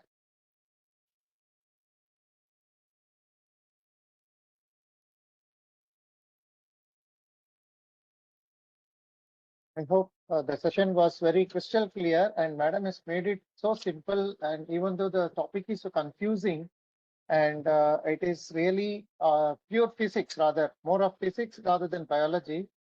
So we biology students, we are not so very competent in understanding the physics and mathematics, but madam has taken us back to excellent engineering, mathematics and physics to make us understand ventilation, perfusion, and the relationship between both, as well as neural control of ventilation and matching it with our physics and chemistry. It's a wonderful scientific class made so. Thank you, sir. So if anyone goes back to Miller and reads 9th edition Miller respiratory physiology, you will not get disappointed. You will see all the points which I mentioned here. I specifically took from Miller because most of you will be exam going students and most of the examiners now are very fond of Miller to question from the basics. So whatever I have taken, it's from Miller as well as some points from other important books. And equal pressure point as an MD candidate, I was asked about in the short case, which was a COPD patient.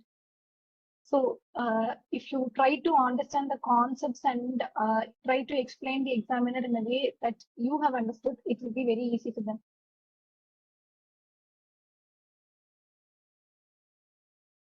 Exactly, ma'am.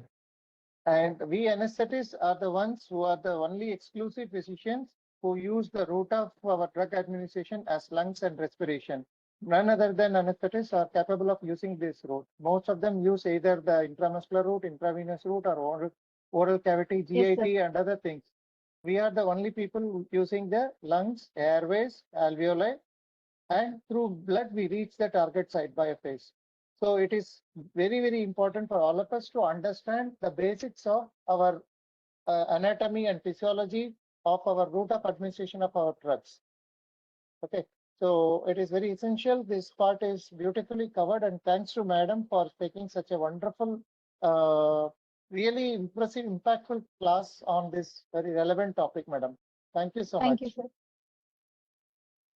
Any If there are doubts any from the students? feedbacks or doubts, I'm happy to explain. One of the doubt which everyone would ask is how to do a recruitment manual. So whenever you are anesthetizing or whenever you're going to extubate or whenever you're in the midst of surgery also, you can have the bag in the hand, close the APL valve to 40, try to ventilate or 30 again, try to ventilate for 7 to 8 seconds. Thereby you are going to re-recruit the alveoli which was already collapsed. PEEP, usually we use around 5 to 7 centimeters of water. That is, usually we use 5. And please do not ventilate with 0 PEEP because there is no use at all whenever you are using routine general anesthesia. No? At least try to use 5 centimeters of PEEP. I have seen few people using 0 centimeters of PEEP. That doesn't add any value. Even 5 also doesn't any. I mean, although it tries to improve the oxygenation, it is not as that of 7 centimeters of water. But whenever the patient is obese, clinically you see whether it is impairing the venous return, or whether your pleth will show, no? Your trace will show. If it's a hypolimic trace, if you are having a hypolimic patients, they do not apply excessive pressure. In those patients, the systemic hemodynamics is much more important than maintain. If you are having a 100% saturation or 98%, 99% saturation, that is fine with that patient. So you even when you're going to extubate, when provided to have a hypovolemic patient, do not try to, like, as and when I hear a lecture, I will try to implement it. But in a hypovolemic patient, if you're trying to implement a PEEP of 10 centimeters of water, then you're again in your position X, where you will try again decrease the preload. So in case to case basis, you see if the respiratory component is important or a hemodynamic component is important. If hemodynamic component is important, wait for the volume. Wait for the volume in volume to you give volume from outside. Then you increase the PEEP. Then do a recruitment maneuver. Chat box we Now, received pulmonary two artery questions. so few points about pathophysiological changes in mechanics. And what happens is, because you can have laparoscopy in two ways, like for laparoscopy in head up position, like in case of lap cholecystectomy, or head down as in case of appendicectomy, lap assisted vaginal hysterectomy, and in head up position, like in case of Heller's myotomy. In both positions, whenever they are trying to inflate the abdomen, always see to that they are using as minimal intra-abdominal pressure as possible to push the diaphragm up. So whenever they are trying to push the diaphragm, again, your atelectatic area is going to increase, your shunt fraction is going to increase, your compliance is going to decrease drastically whenever they are giving a head-on position. You always assess whenever there was no difference between not much of a difference can be noted between a volume control mode versus pressure control mode when you use in case of laparoscopic surgeries. But whenever you are there, you are sure that you will be there inside the case throughout the case, then you can try using a pressure control mode and limit the airway pressures which would occur. If the patient is obese and steep head down is given, then you are risking, whenever you are giving head down, you always say the surgeon, this is the amount of head down I can give for this patient because the airway pressures are increasing. And always look for endobronchial intubation whenever you are doing a head down position, provided the patient is obese patient or so. So the lung mechanics, what happens is the compliance is decreased far further, the resistance is increased, and the atelectatic areas is going to increase much further, and there is going to be a greater reduction in FRC. So in case of pulmonary artery hypertension, what happens is already the arteries and the whole thing is hypertrophy, or whole thing is the pressure across the system is higher. So they will have increased ventilation perfusion mismatch whenever you are again anesthetizing the patient. The same goes for severe PAH also. Whenever you are trying to ventilate the patient with severe PAH, do not apply excessive pressure and decrease the preload further. You apply optimal PEEP and try to decrease the ventilation perfusion mismatch in such patients. In severe PAH, the balance between preload and afterload must be maintained very carefully, because if in case the patient has got a shunt fraction, or because of congenital pathology you are having a severe PAH, in that case, if you are drastically reducing the right ventricular or drastically reducing the SVR in case of any anesthetic agents, like decreasing the systemic vascular resistance, then all flow will be diverted to pulmonary system and no forward flow from the systemic circulation would occur. That would jeopardize your hemodynamics systemically.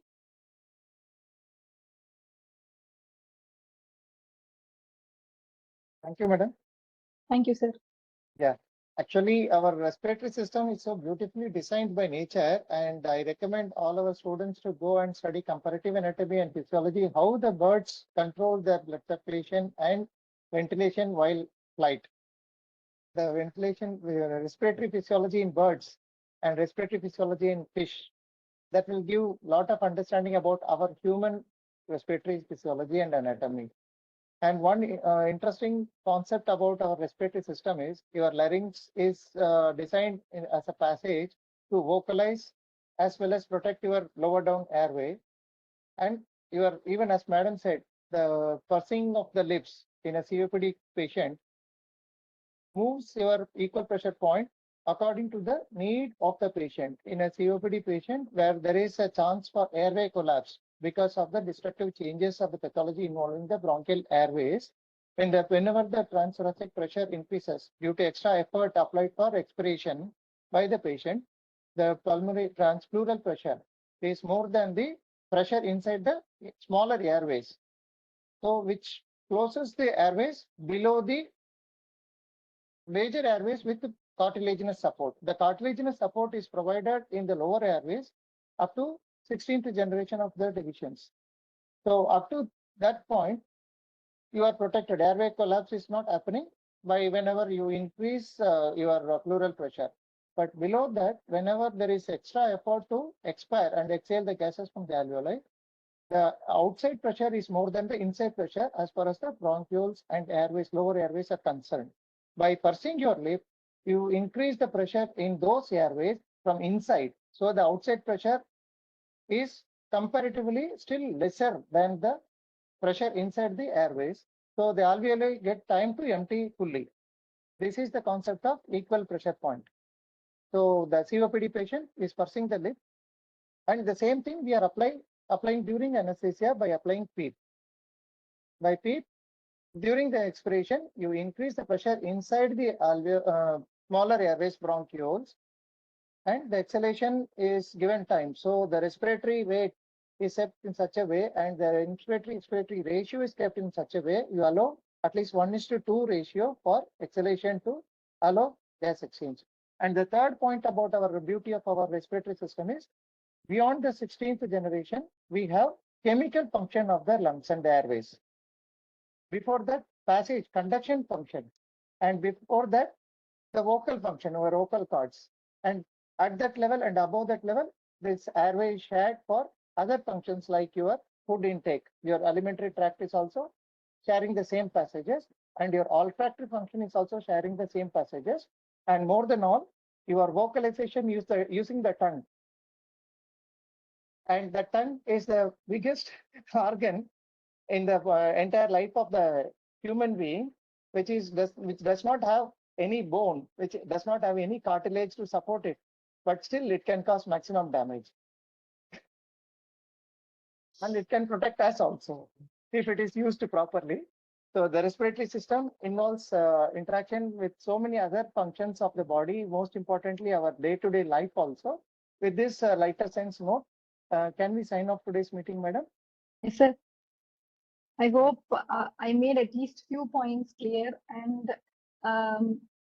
if at all one is going to Miller to read tonight, you will understand that I have tried to take each and every point from Miller and try to cover it. If you read it today or tomorrow, the whole chapter of respiratory physiology, you can complete it within one day, like in a go. And I have not purposely covered like diffusion or capillary membrane and all that, because it will be time consuming and one can understand those pretty clearly whenever you read also. An equal pressure point, they have tried to give a diagram in Miller where they have that may not be as explainable as this simplest diagram which I had put. Like there are so many explanations which are available for equal pressure point, but if you draw this particular diagram and you try to explain to somebody, that will be easier to explain than what it is given in Miller at least. Question the examiners are frequently asking is, in a COPD patient, when they come in casualty or emergency room, don't give 100% oxygen. Yeah. And we notoriously see what happens is when you increase the inspired fraction of oxygen to a COPD patient, they are actually dependent on hypoxia for their respiratory drive. Their carbon dioxide drive in the central chemoreceptor is lost because they are having persistent hypercarbia. So hypoxia is what stimulates their respiratory system or respiratory drive. Whenever you give 100% oxygen, you are actually knocking out the drive. Whenever you're giving non-invasive ventilation also, whenever the patient is having an acute exacerbation of chronic respiratory obstructive pulmonary disease and is not narcotic, or when he's not obtunded, he's not comatose, he's just having breathing difficulty, you can still try nebulizations and try non-invasive ventilation with the lower FiO2, not with the higher FiO2. You are not trying to reach a PaO2 of somewhere around 150 or 200 in such patients. No, that is not our goal. What you are trying to do is reduce PaCO2 from 100 to 50. 50 may be normal for them. 60 may be normal for some patients. I have seen patients who are wide awake with 80 also. So 80 will be normal, and the pH also will be normalized to 80. pH also will be normalized to 80 PaCO2, and their bicarb will be somewhere around 40 because of chronic compensation. So in them, I'm not trying to reach a PaO2 of somewhere around 200s by increasing the oxygenation. Their oxygenation will never be affected unless they are having a secondary change in the secondary infection or any lung collapse or consolidation when there is a true shunt. Unless they have a true shunt, they are not going to have decrease in their oxygenation. At least it will be maintained at the baseline. Whatever their baseline is, you try to maintain. Either you ventilate with an FiO2 of 40 or 30, even at least 21 who have got a chronic COPD. Even when you use oxygen supplementary devices, do not use Venturi in them. They'll enter in air, they'll use 60% FiO2 and they'll again become hypercapnic. I have seen patients who are becoming like drowsy in Venturi and wide awake in nasal bronch. This will happen to you clinically. They will be wide awake when you keep nasal bronch 2 liters. But when you keep Venturi at 60, in front of your eyes, they will become drowsy. Over a period of 1 hour, if you wake them up, they will become drowsy because you have knocked off their hypoxia drive. Early in my practice, I have also done the same. That is why I'm telling you.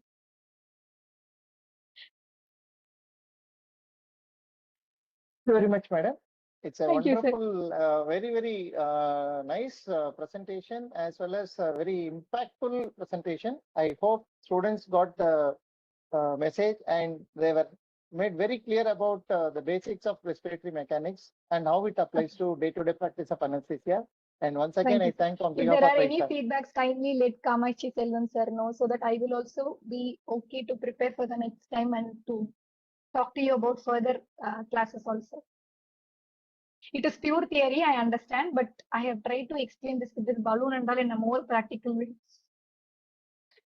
That was really wonderful, madam. Initially, I was just focusing on the slides only. Then later, I was able to screen your Yes, video also. I Yes, hope the sir. students got the video parallelly. Okay, sir.